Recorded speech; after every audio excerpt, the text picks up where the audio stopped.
दोस्तों आदाब, मैं अली आदिल खान और आप देख रहे हैं टाइम्स ऑफ पीडिया चैनल।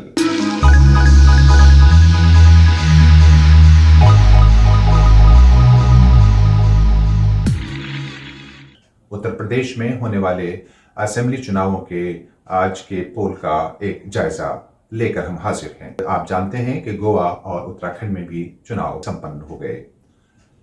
आज उत्तर प्रदेश के 9 जिलों की 55 सीटों पर चुनाव हुआ और ये चुनाव प्रतिशत 60.44 रहा, जो पिछले साल के मुकाबले 5% कम है। जबकि उत्तर प्रदेश में जहां सबसे ज्यादा पोल हुआ वो जिला है सहारनपुर, यहां 67.13% पोल हुआ, जबकि उत्तर प्रदेश के जिला शाहजहांपुर में ये प्रतिशत 55.25 रही।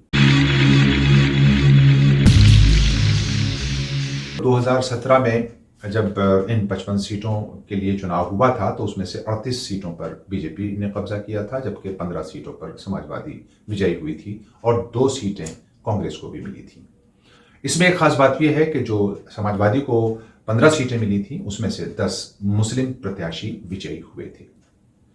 दोस्तों, एक अजीब इत्तेफाक ये है कि 2017 असेंबली चुनाव, उत्तर प्रदेश असेंबली चुनाव में भी 2 पॉलिटिकल पार्टीज के नौजवान लीडर्स राहुल गांधी और अखिलेश यादव के बीच समझौता हुआ था प्री पोल, और दोनों ने मिलकर चुनाव लड़ा था, जिनको योगी आदित्यनाथ 2 लड़कों का नाम देते हैं कि 2 लड़कों ने भी पिछली मर्तबा हमारे खिलाफ चुनाव लड़ा था और इत्तेफाक से इस बार भी 2 लड़के ही हैं, यानी चौधरी जयंत सिंह और अखिलेश यादव।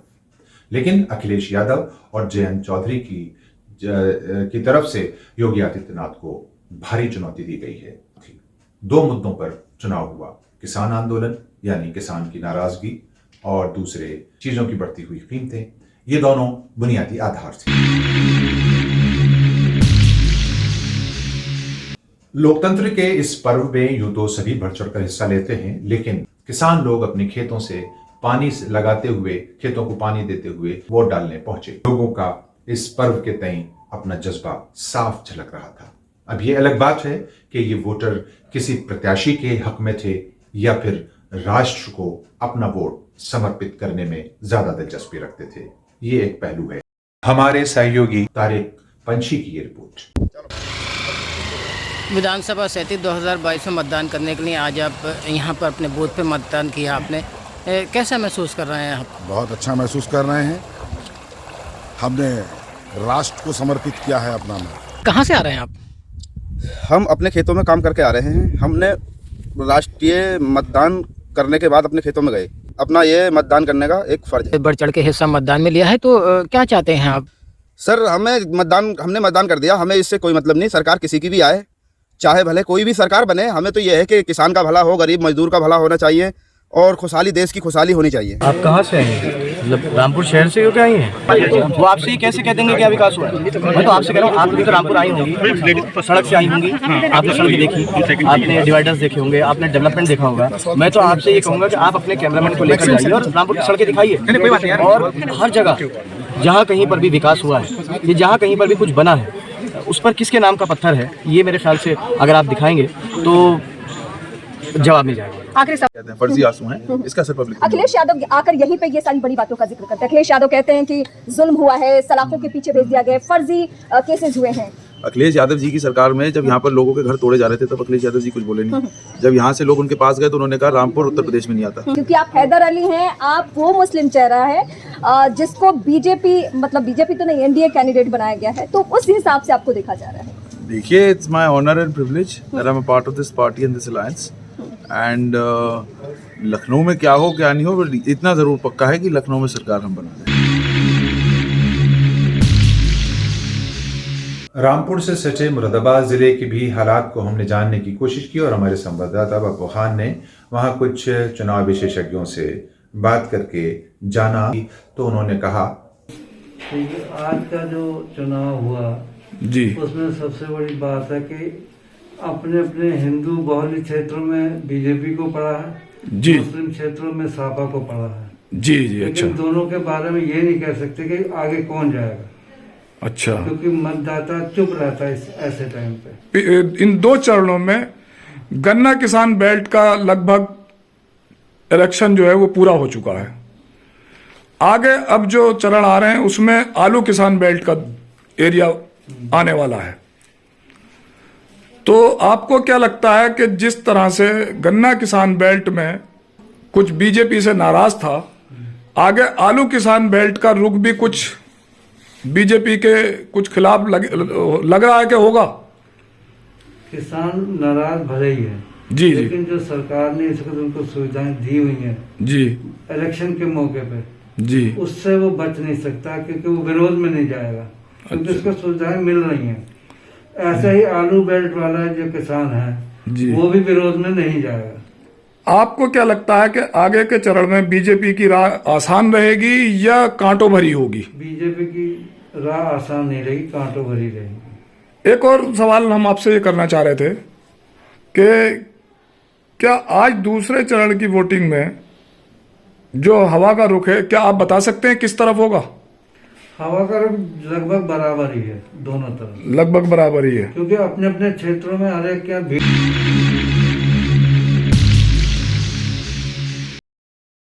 लोकतंत्र के इस पर्व को सुरक्षा पूर्वक और सुकून के साथ गुजरवाने में हमारे सुरक्षा कर्मियों का बड़ा रोल होता है। जगह जगह केंद्रीय सुरक्षा बल की टुकड़ियां तैनात थीं। इस संबंध में हमारे संवाददाता तारिक पंछी ने मुरादाबाद के DIG शलभ माथुर से बात की और सुरक्षा के तमाम इंतजामात के बारे में समझने की कोशिश की। ये रिपोर्ट देखिए। यानी सारी व्यवस्था और कहीं पर भी जैसा मैंने बताया 500 जनपदों में किसी भी जगह वोटिंग को लेकर किसी प्रकार की कोई चीज़ नहीं है और सब जगह मैं अपील करूँगा सभी सबको अपना मतदान करना चाहते हैं। जैसा लोकतंत्र का त्यौहार इसमें आके अपना मतदान करेंगे। दूसरी तरफ SSP भी वहां जायजा लेने के लिए जब निकले तो हमारे संवाददाता ने उनसे भी बात की। इस चीज़ की विशेष रूप से हम लोग चेकिंग कर रहे हैं कि कहीं कोई व्यक्ति जो है फर्जी वोटिंग ना करे, किसी और के नाम पे वोटिंग ना करे। इस प्रकार के जो व्यक्ति पाए जाते हैं उन लोगों पर हम लोग जो है कड़ी कार्रवाई करने के लिए कटिबद्ध हैं। और दौरान चेकिंग इसी प्रकार बिलासपुर में एक व्यक्ति को CO बिलासपुर के द्वारा पकड़ा गया है, जिसके पास से जो है फर्जी आधार कार्ड मिले हैं, उसको हमने मुकदमा लिख दिया और अब वो जेल जा रहा है। डिस्ट्रिक्ट मजिस्ट्रेट रविंद्र कुमार से हमारे संवाददाता ने बोगस पोलिंग पर बात की तो उन्होंने कहा, अभी हम लोग यहाँ रजा डिग्री कॉलेज में देखिए यहाँ पे अभी 2 जो महिलाएं हैं फर्जी वोटर यहाँ पे वोट कर रही थी तो उनको पकड़ा गया है। हम लोग इसमें मुकदमा दर्ज करा रहे हैं। महिला पुलिस भी हमारी यहाँ पे मौके पे इसमें कार्रवाई करेंगे तत्काल और ये जेल जाएंगी।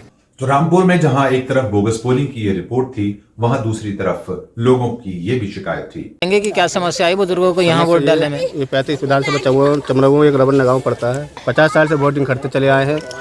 ID लेकर गए तो वहाँ से वापस आना पड़ा। BLO से बात करें तो BLO कहती है आपका वोट कट गया। अब उनसे सबूत मांगा किस आधार पर कटा, क्यों कटा, तो वो कहते हैं कि इसका कोई आधार नहीं है।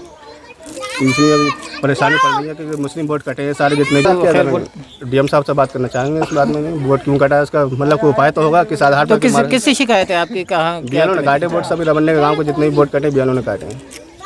तो क्यों काटे BLO ने वोट? आप अब उन्होंने पक्षपात करा है इसलिए वोट काटे उन्होंने। तो UP असेंबली के इन चुनावों में जहां एक तरफ सुरक्षा के चाक चौबंद इंतजाम थे, वहां दूसरी तरफ कोविड प्रोटोकॉल को भी मद्देनजर रखा गया था। वोटर्स को सैनिटाइज करने का इंतजाम किया गया था। इस बीच केंद्रीय मंत्री मुख्तार अब्बास नकवी अपने चुनावी क्षेत्र रामपुर में अपने मत का प्रयोग करने के लिए पहुंचे। उन्होंने भी राष्ट्र को अपना एक वोट समर्पित किया। प्रेस के लोगों ने उनसे बात करने की कोशिश की तो वो क्या कहते हैं ये भी आप सुन लें। तो हमारा हिंदुस्तान पूरी दुनिया का सबसे बड़ा लोकतंत्र इसीलिए कहलाता है कि अगर आप देखें तो सभी लोग पूरे जुनून और जज्बे के साथ अपने मताधिकार का इस्तेमाल करते हैं और एक ही सफ में खड़े हो गए महमूद और एयाज, न कोई बंदा रहा और न कोई बंदा नवाज। यही हमारे देश की, हमारे लोकतंत्र की खूबसूरती है। शुभकामनाएं। सर कितने कॉन्फिडेंट दिख रहे हैं आप बीजेपी की वजह? भारतीय जनता पार्टी पुनः सरकार बनाएगी। तो यहां मुख्तार अब्बास नकवी कह रहे हैं कि एक ही सफ में खड़े हो गए महमूद और एयाज, न कोई बंदा रहा और न बंदा नवाज। यहां एक सवाल पैदा होता है कि मुख्तार अब्बास नकवी साहब, आप खुद को महमूद कह रहे हैं या एयाज? एयाज महमूद के गुलाम थे, महमूद बादशाह थे और एयाज उनके गुलाम थे।